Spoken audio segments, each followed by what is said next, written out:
After the 12-issue limited series Crisis on Infinite Earth, DC Comics rebooted the series of some major characters in an attempt at updating them for contemporary audiences. Frank Miller retold Batman's origin in the storyline Year 1 from Batman number 404 to 407, which emphasizes a grittier tone in the character. Though the Earth 2 Batman is erased from the history, many stories of Batman's Silver Age career remain canonical in the post-Crisis universe, with his origins remaining the same in essence, despite alteration.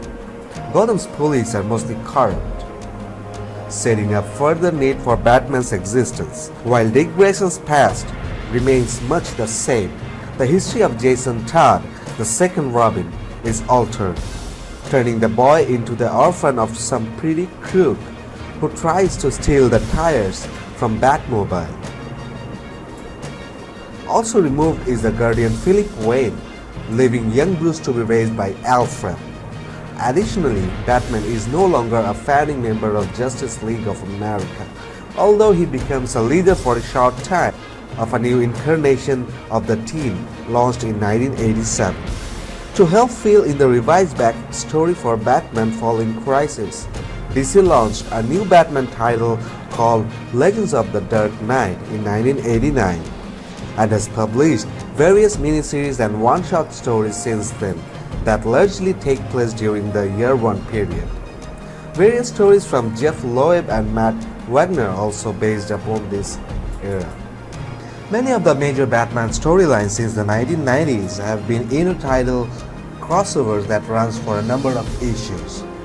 In 1993, the same year that DC published Death of Superman storyline, the publisher released the Nightfall storyline. In the storyline's first phase, the new villain Bane paralyzes Batman, leading Wayne to ask Azrael to take on the role. After the end of Nightfall, the storyline split into two directions, following both the Azrael Batman's adventure and Bruce Wayne's quest to become Batman once more. The story arc realigned in Night End as Azrael becomes increasingly violent and is defeated by a healed Bruce Wayne. Wayne hands the Batman mantle to Dick Grayson for an interim period while Wayne trains to return to his role as Batman. Batman once again becomes a member of Justice League during Grant Morrison's 1996 relaunch of the series, titled JLA. While Batman contributes greatly to many of the team's successes, the Justice League is largely uninvolved as Batman and Gotham City face catastrophe in the decade's closing crossover arc. In 1998's Cataclysm storyline, Gotham City is devastated by an earthquake. Deprived of the many of his technological resources, Batman fights to reclaim the city from legion of gangs during 1999's No Man's Land. While Lex Luthor rebels Gotham at the end of the No Man's Land storyline, he then frames Bruce Wayne in Bruce Wayne Murderer and Bruce Wayne Fugitive story arcs, Wayne is eventually acquitted. DC's 2005 limited series Identity Crisis reveals that JLA member Zatanna had edited Batman's memories, leading to his deep loss of trust in the rest of the superhero community. In Infinite Crisis number 7, Alexander Luthor Jr. mentions that in the newly rewritten history of the New Earth, created in the previous issue, the murder of Martha and Thomas Wayne, again, Joe Chill was captured, thus undoing the retcon created after Zero Hour. Batman and a team of superheroes destroy Brother Eye and the Omax. Following the crisis, Bruce Wayne, Dick Grayson and Tim Drake retrace the steps Bruce had taken when he originally left Gotham City to rebuild Batman. In the Face-to-Face storyline, Batman and Robin returns to Gotham City after their year-long absence. At the end of the story arc, Bruce adopts Tim as his son. The follow-up story arc in Batman, Batman and Son introduces Damian Wayne, who is Batman's son with Talia al Ghul. Batman, along with Superman and Wonder Woman, reforms the Justice League in the new Justice League of America series and is leading the newest incarnation of the Outsiders. Batman was involved in a battle with Dr. Simon Hurt and the Black Glove, a criminal organization dedicated to corrupting virtue as they attempted to destroy Batman and everything for which he stands.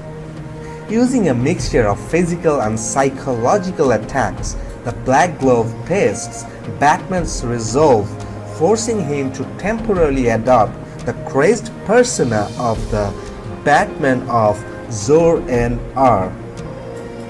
He is then led to Arkham Asylum to face the Joker. Seemingly defeated, Batman is buried alive by the Black Glove, a group that includes Bruce Wayne's girlfriend, Jezebel Jet, who has betrayed him. With the assistance of Robin and Nightwing, he turns the tables on his foes. In a final confrontation with Dr. Hurt, Batman is caught in a helicopter crash. The storyline concludes with both Batman's fate and the true identity of Dr. Hurt still up in the air. Hurt repeatedly claimed to be Thomas Wayne throughout the story, while Batman apparently believed him to be Mangrove Pierce, a crazed actor. In Final Crisis 6, Batman confronts Darkseid in the villain's bunker. He states that he will make an exception to his no firearms rule and shoots Darkseid using the bullet that killed Orion and hits Darkseid. As Darkseid dies, he fires the Omega Sanction from his eyes and hits Batman. Before the Omega Sanction hits Batman's, he silently says, "Gotcha!" It is unknown if Batman knew Darkseid shot the Omega Sanction or he knew it was coming and accepted his fate. At the close of the penultimate issue in the series, Superman returns to Earth from the 31st century, where he was given access to the reality-altering Miracle Machine by Brainiac 5 of the Legion of Superheroes.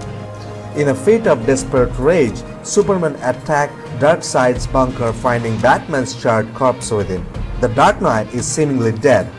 However, the Omega Sanction does not kill its victims. Instead, it sends their consciousness traveling through parallel worlds. At the conclusion of Final Crisis, it is made clear that this is the fate that has befallen the still living Batman, as he watches the passing of Anthro in the distant past. For the most part, Batman's family and friends come to believe that Bruce Wayne is indeed dead. The only exception to this is Bruce's adopted son, Tim Drake, who believes firmly that Bruce Wayne is still alive. After having the Robin identity taken from him by Dick Grayson, the new Batman, and giving it to Bruce's son, Damian, Tim takes on the identity of Red Robin and begins searching the world for signs that Bruce Wayne is still alive. While searching in Baghdad, Tim finds a wall painting of the bat emblem that was painted by Bruce upon the passing of Anthro. Tim realizes that Bruce is not dead, rather lost in time. In The Blackest Night, the villain Black Hand is seen digging up Bruce Wayne's body, stealing his skull, and recruiting it into the Black Lantern Corps. Deadman, whose body has also become a Black Lantern, rushes to aid the new Batman and Robin, along with Red Robin, against the Gotham villains who have been reanimated as Black Lanterns, as well as their own family members. The Skull was reanimated as a Black Lantern, reconstructing a body of process by Black Hand's Lord, Necron, to move against the Justice League and the Titans. After the Black Lantern, Batman created several Black Power Rings to attach to and kill the majority of Justice League. The Skull was returned to normal after Necron explained it served its purpose as an emotional tether. Necron also referred to the Skull as Bruce Wayne, knowing that the body was not authentic. In Batman and Robin's third storyline, Blackest Night, it is revealed that Body, left behind at the end of Final Crisis 6, was actually a clone created from a failed attempt by Darkseid to amass an army of Batmen. Because of these, the skull that was used by the Black Lantern Corps and reanimated by Necron was a fake. Dick Grayson, thinking it was Bruce Wayne's real body, attempted to resurrect it in a Lazarus pit, only to meet with a fierce, mindless combatant. He then realizes the truth about the body. It is revealed in the Final Crisis that Bruce Wayne is not dead, rather lost in time. He appeared in the Paleolithic era, the Puritan witch hunting era, the pirate era, the Wild West, the 1980s, and finally the present day. Batman in most of his incarnations is a dark and brooding hero with a personal vendetta against crime and injustice. Psychologically traumatized by the death of his parents, Batman has sworn to rid the Gotham from the criminal elements that took his parents away from him.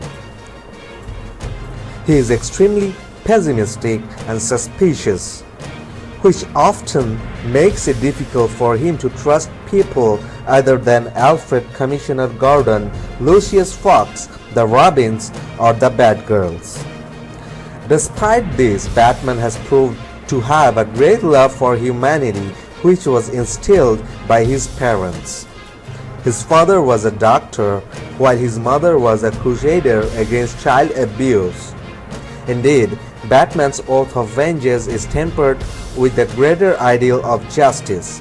He refrains from killing as he feels this would not make him any better than criminals he fights.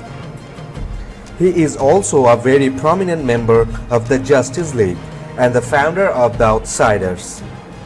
To protect his secret identity, Batman has constructed a fake persona he can use in his civilian identity. To the world at large, Bruce Wayne is self-absorbed, irresponsible playboy, and a philanthropist.